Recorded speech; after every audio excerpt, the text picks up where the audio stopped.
aking kinalakihan, kung saan pinamumugaran ng matitigas. Bawal dito ang mga pahina-hinang nilalang. Pag sinabi mo na kampukutan ng malalakas, tsak na may kalalagyan mga ugaling balagbag. Kung paangas-angas ka, hindi ka pwedeng lumapag. Kilalanin mo kung sino dapat napakisamahan, mga taong respetado at tunay na papalag. Kaya bago ka pumasok dito sa aming teritoryo, mas maigi nang aralin mong bawat patakaran, sapagkat iba ang kinatatakutan. Kaya mas pangilabutan ka sa iginagalang ng iilang respetadong nilalang dito sa aming baluarte. Kilalang mabait ngunit galit sa salbahe. Ako ay tumatak bilang kuyang mapagmahal, isa sa respetado dito sa aming lugar. Ito ang aming baluarte, pugad ng matitigas. Kami ay respetado, wag ka dito mag-angas. Siguradong beng-beng ang aabuti sino man ang mga has. Beng-beng ang dadanasin, may kastig. Ito ang aming baluarte, pugad ng matitigas. Kami ay respetado, wag ka dito mag-angas. Siguradong beng-beng ang aabuti sino man ang mga has. Beng-beng ang dadanasin, may kastig. Sa unang paglabag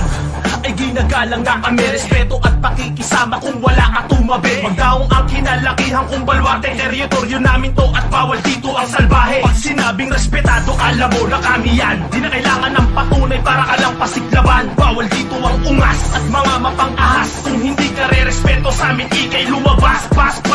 Paspasan mo ng takbo, mali ka ng tinakot mo. Walang respetong babalik kapag kami ginago mo. Heto ang babala kung babalakin bang himasok sa baluarte namin, pag-isipan ba